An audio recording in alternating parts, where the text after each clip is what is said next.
Assalamualaikum warahmatullahi wabarakatuh. Kami dari kelompok 6 akan mempresentasikan tentang materi analisis teknikal dan fundamental. Sebelumnya, izinkan saya untuk memperkenalkan diri. Anggota dari kelompok 6 terdiri dari saya, Suci Kusuma Wardani. Lalu yang kedua ada Windy Sekar. Yang ketiga ada Sylvia Rizka. Pokok materi ada 7, yaitu yang pertama analisis teknikal, yang kedua analisis klasik, yang ketiga analisis modern, yang keempat analisis fundamental, yang kelima analisis ekonomi, yang keenam analisis industri, dan yang ketujuh analisis rasio keuangan. Yang pertama, analisis teknikal. Definisi dari analisis teknikal, yaitu suatu metode untuk meramalkan pergerakan harga saham dan meramalkan kecenderungan pasar di masa mendatang dengan cara mempelajari grafik harga saham, volume perdagangan, dan IHSG atau indeks harga saham gabungan. Jadi, analisis teknikal ini menilai harga saham berdasarkan refleksi harga di masa lalu dengan cara membaca sentimen, tren, dan proyeksi yang mungkin akan terjadi di masa depan. Analisis ini juga membantu investor maupun manajer investasi dalam memperkirakan arah pergerakan harga, membuat batas pergerakan dalam kondisi tertentu, dan menunjukkan target arah beserta resikonya. Analisis ini lazimnya dilakukan dengan bantuan software aplikasi dan banyak mengeksploitasi grafik. Lalu analisis teknikal ini lebih cocok digunakan untuk trading jangka pendek. Selanjutnya ada tipe analisis teknikal. Tipe analisis teknikal ada 3. Yang pertama yaitu follow the smart money view. Maksudnya adalah analisa teknikal mengikuti tren yang sedang terjadi di pasar. Analisa teknikal mempercayai bahwa pasar itu bergerak dalam tren tertentu dan tren ini akan bergerak terus hingga terjadi perubahan permintaan dan penawaran.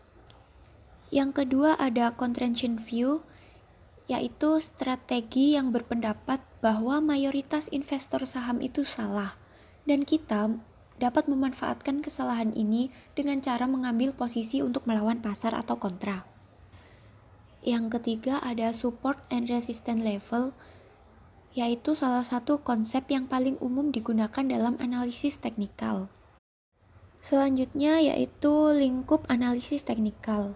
Analisis teknikal terdiri dari analisis klasik dan analisis modern.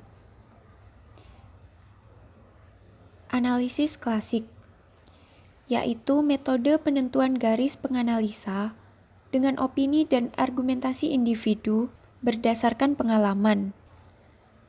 Metode analisis klasik ini memiliki kelemahan yang besar karena sangat subjektif, tapi dia juga memiliki keunggulan karena sederhana dan mendahului harga. Analisis klasik atau subjektif ini biasanya menggunakan lines dan pattern. Line sendiri artinya adalah garis, yaitu garis-garis yang digunakan untuk melakukan analisa. Untuk pengertiannya, lines merupakan alat pembantu utama dalam analisa grafik yang digambar dengan menghubungkan titik-titik tertentu.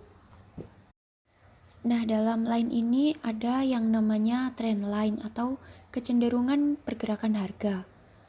Jadi dalam trend line ini dibagi menjadi 3, ada trend up atau kecenderungan harga naik, ada trend down atau kecenderungan harga turun, dan ada stagnasi atau kecenderungan harga bergerak ke samping.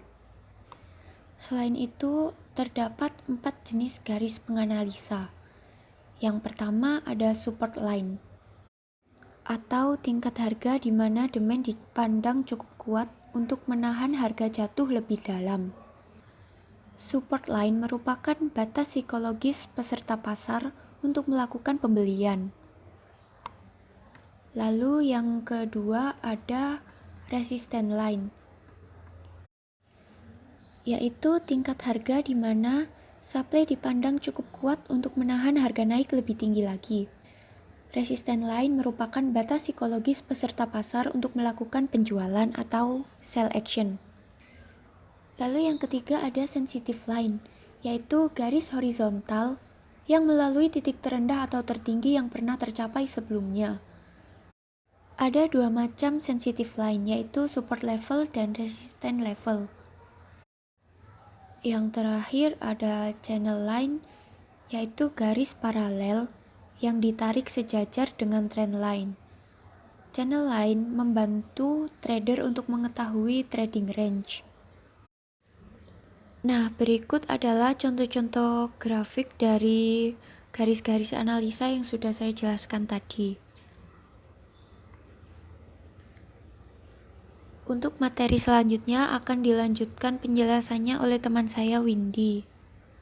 Saya akan melanjutkan penjelasan dari Suci Kusuma, yaitu selanjutnya pattern atau gambaran gerakan harga sekuritas di masa lampau.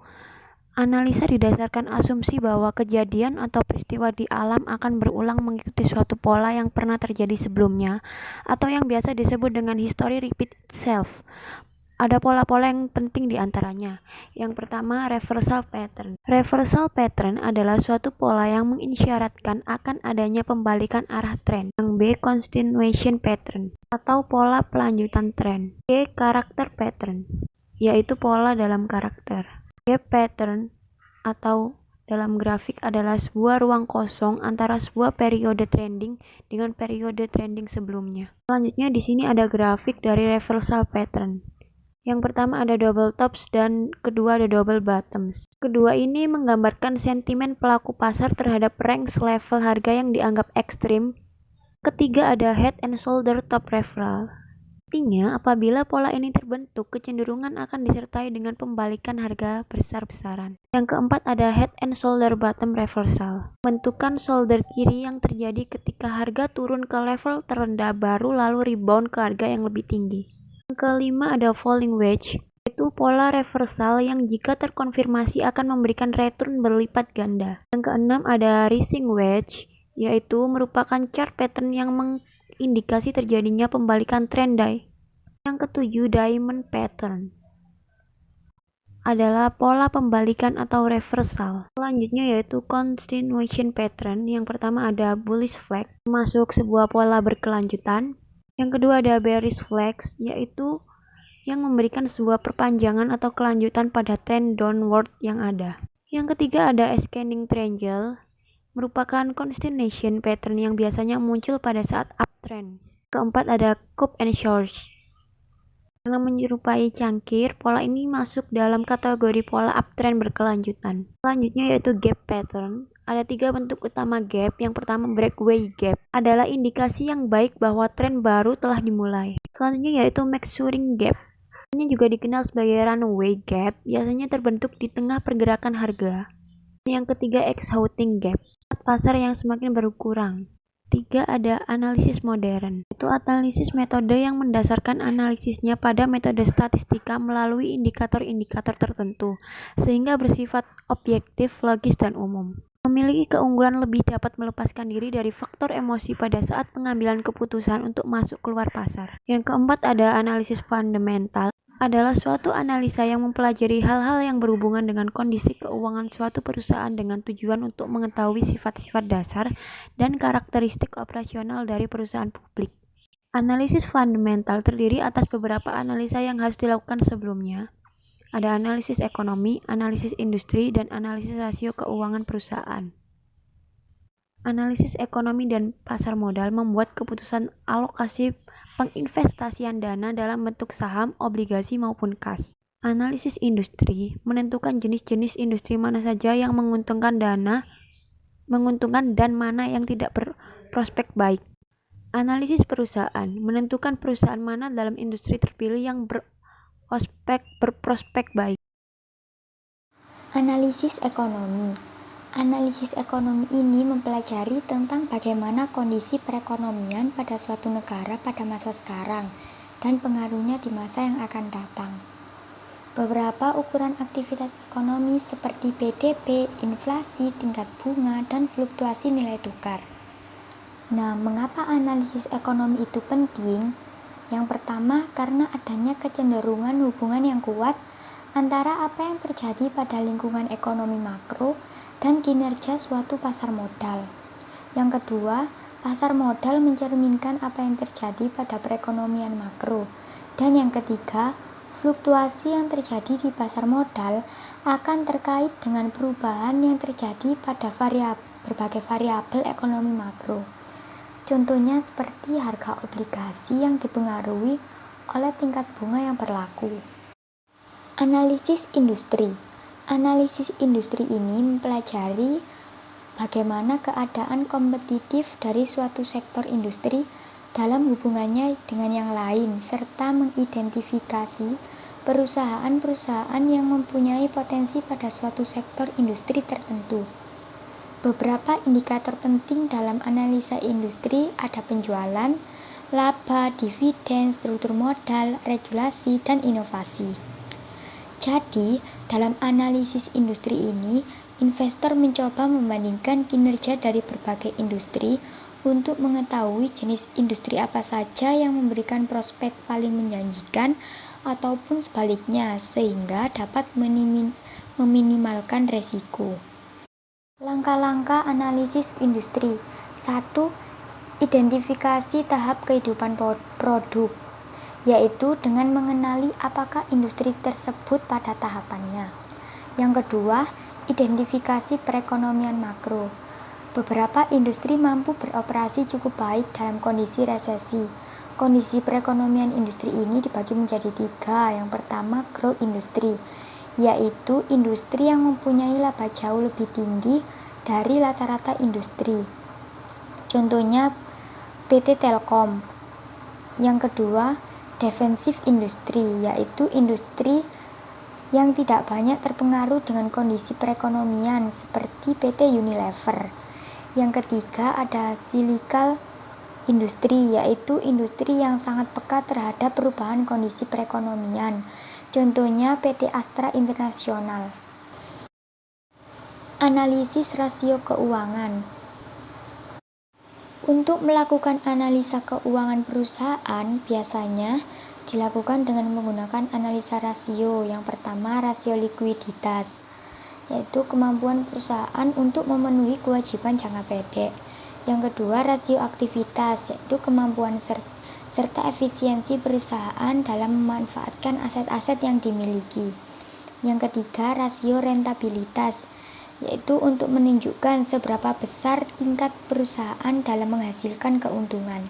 Yang keempat, rasio solvabilitas, kemampuan perusahaan untuk memenuhi kewajiban jangka panjangnya, yang biasa disebut dengan rasio leverage. Yang kelima, rasio pasar. Rasio pasar ini menunjukkan informasi penting dari perusahaan yang diungkapkan dalam bentuk kinerja saham. Komponen yang paling utama di analisis perusahaan. Yang pertama, ada rasio laba terhadap saham yang beredar atau EPS, earning per share. Rumus untuk mencari EPS ini yaitu keuntungan bersih dibagi dengan jumlah saham yang beredar. EPS ini digunakan untuk mengukur pertumbuhan tingkat keuntungan perusahaan dan untuk memperkirakan kenaikan ataupun penurunan harga saham suatu perusahaan.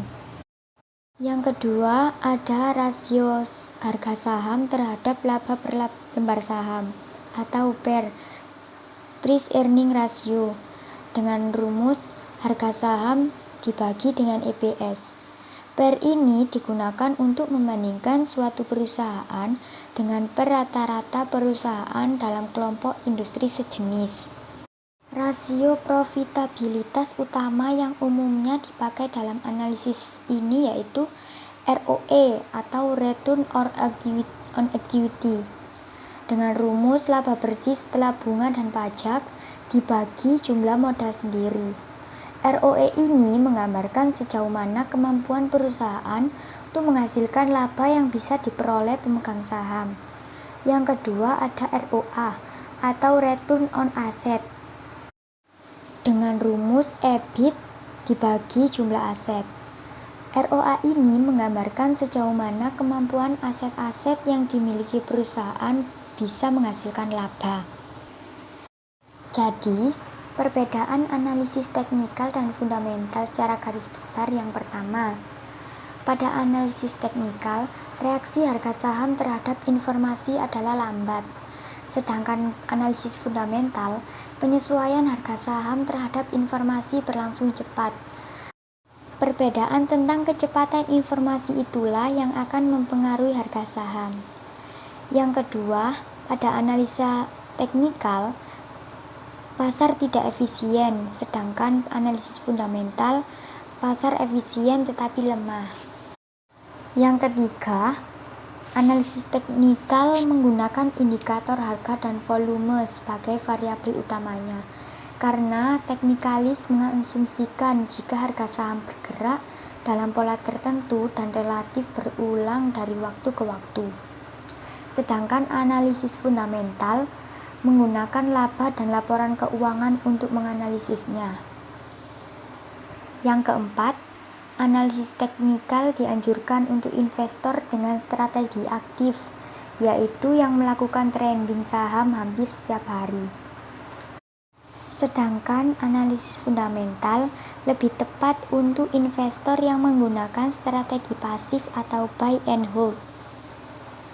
Demikian presentasi dari kelompok 6.